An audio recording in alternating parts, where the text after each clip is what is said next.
आदरणीय गरीबदास साहब जी कहते हैं कि राम सुमर राम सुमर राम सुमर हंसा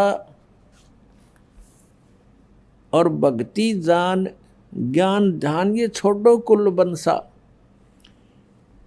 राम सुमर भगवान का भजन करो, भजन करो, परमात्मा को याद करो और भक्ति को जानो, यथार्थ ज्ञान को समझो और छाड़ो कुल बंसा। ये यहाँ के जो कुल हैं ये तो आपके एक दिन रहने ही नहीं है।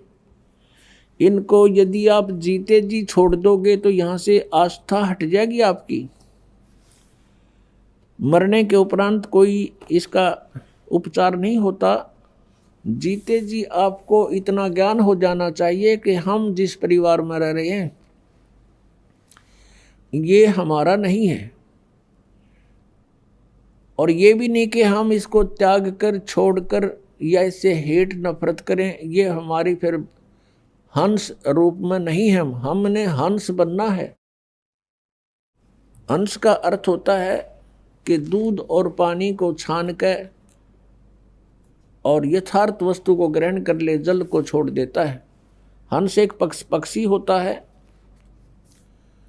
उसमें गुण दिया है भगवान ने कि आप एक गिलास दूध में एक गिलास जल डालकर उसके सामने रख दो पात्र में, उसमें से वो चोंच डबो करके दूध पी लेगा और जल शेष रह जाएगा। उसको ऐसी दया करी दाता ने उसके ऊपर। और किसी सरोवर के ऊपर हंस भी हो और बुगला भी हो, हंस और बुगले में शारीरिक अंतर नहीं होता, लेकिन उनकी भिन्नता को कैसे पहचाने, उनकी भिन्नता कैसे जाने, हंस कौन है बुगला कौन। उनकी पहचान होती है कि जैसे बुगला जो होता है वो मोती नहीं खाता, वो मछली खाता है, गोगे खाता है, कीड़े मकोड़े खाता है, जल के जंतुओं को खाता है, लेकिन हंस नहीं खाता। हंस केवल मोती खाता है, नहीं तो भूखा मर जाता है। तो कहने का भाव ये है, विकार तो ये मछली और अन्य कीट समझो, और निर्विकार यानी जो बुराइयां ना करे, बीड़ी शराब मांस तम्बाकू चोरी जारी ठगी बकवाद, ये ना करने वाला हंस होता है, और ऐसे करता है वो बुगला होता है। ऐसे ही मानव शरीर में भगत और अभगत का शारीरिक डिफरेंस नहीं होता, उनकी क्रियाओं से पता चलता है। तो हमने क्या कहा गरीबदास साहब जी ने कि राम सुमर हंसा। हंस हे हंसात्मा, परमात्मा के ज्ञान से दूध और पानी को छानना सीख ले, भिन्न कर ले, फिर अपना आराम से आस्था तेरी नहीं रहेगी यहाँ पर। अब ये नहीं कि परिवार के प्रति आपका कोई लगाव ना रहे, ये तो ये समझना चाहिए जब आपको ज्ञान हो जाएगा पुण्यात्मा, गणीकरण की आवश्यकता ना पड़े। हम अज्ञानतावश फंसे हुए यहाँ पर, अज्ञानतावश हम एक दूसरे को अपना मानकर अपनी मूर्खता जाहिर कर रहे हैं, प्रकट कर रहे हैं। अब जैसे आप जी के घर पे संतान है, पुत्र या पुत्री, ये आपकी नहीं है, आपने तो इसके ऊपर एक कवर डाल रखा है, वो है आपका शरीर बॉडी। आप किसी की बच्चे पे या किसी की बेटी पे अपना कोई कपड़ा सिला के पहना दो उसको और फिर कहो मेरा है, तो कितनी समझदारी है आपकी। या समझदार को संकेत बहुत होता है।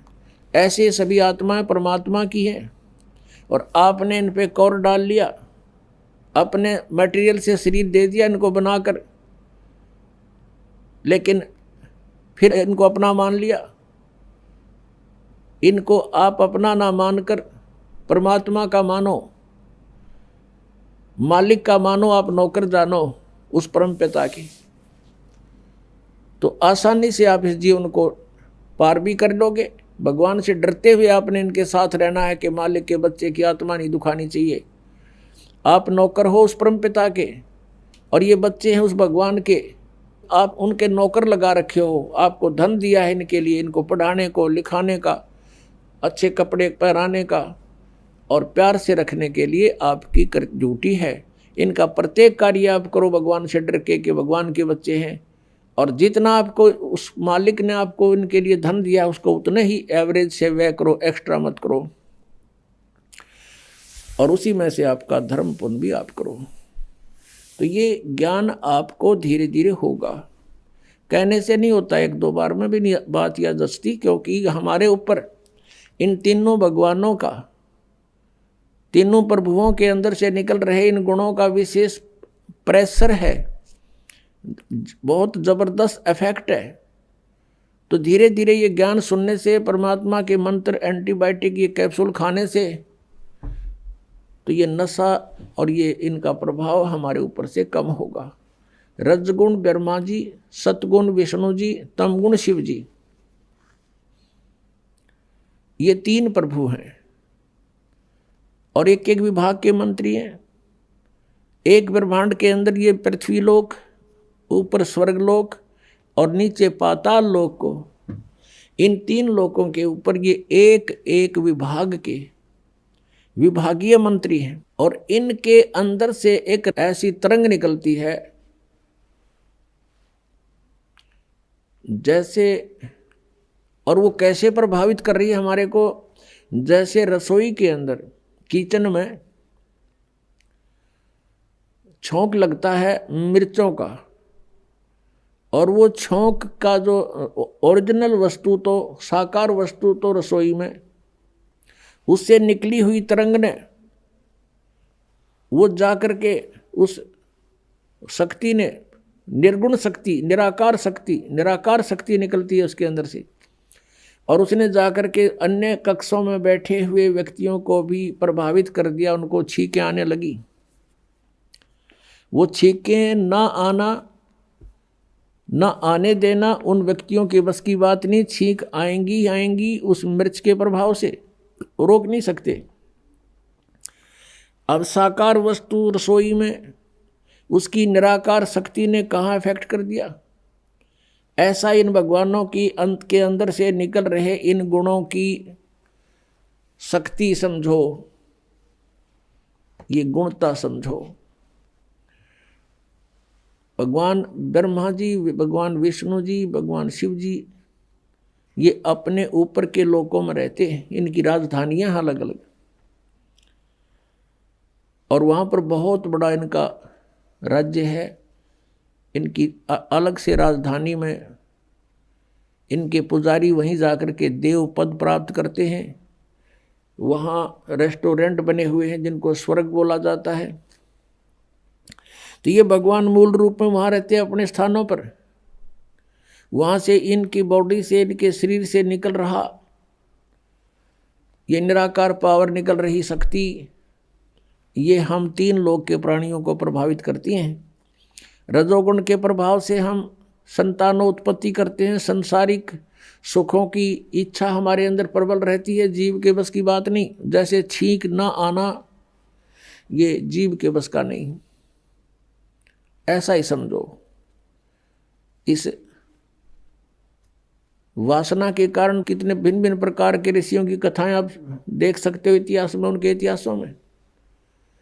उन्होंने चेष्टाएं की कि हम वासना को काबू करें, अंत में वो फेल ही रहे। ऐसे ही ये ममता, जो एक दूसरे में ममता, मोह, संपत्ति में मोह, पुत्रों में मोह, माता पिता के अंदर लगाओ, पति पत्नी में आपस में प्रेम, तो ये जो है जीव के बस का नहीं। ये भगवान विष्णु के सत्वगुण के दबाव से हम सब एक दूसरे से चिपके हुए हैं। और तीसरा तमोगुण है, ये भी हमें बहुत प्रभावित रखता है। जरा सा भी कोई कहासुनी हो जाती है तो मारने मरने को तैयार हो जाते हैं। तो इस प्रकार इन तीनों गुणों से हम प्रभावित हैं। तो कहने का भाव ये है कि जो प्रसंग चला है कि भक्ति जान ज्ञान धान और छाड़ो कुल बंसा, कि तुम इस परिवार को या अपने कुल को भूल जाओ। भूलने का तात्पर्य यह है कि परमात्मा को याद करो, उद्देश्य आपका रहे कि सतलोक जाएं और जिस कुल को हम मानते हैं अपना, ये कुल अपना नहीं है। कल मृत्यु हो जाए, परसों को गधे में जन्म हो गया तो गधा कुल, गधे वाली जो वह हमारी जाति वो कुल हो जाएगा। आज हम अपने माता पिता को यहाँ अपना मानते हैं, कल मृत्यु होगी, कुत्ते का जन्म हुआ तो कुत्ता माता पिता हो गए। तो यहाँ परमात्मा कहते मात पिता मिल जावेंगे, मात पिता मिल जावेंगे 184 माँ। ये सतगुरु सेवा और बंदगी भाई फेर मिलन की ना। माता पिता तो जहां भी आपका जन्म होगा वहीं मिल जाएंगे। पशु योनि में गए वहां माता पिता, पक्षी योनि में गए वहां माता पिता, लेकिन मनुष्य जीवन के अंदर आपको माता पिता भी प्राप्त हैं, लेकिन इसमें आप परमात्मा भी प्राप्त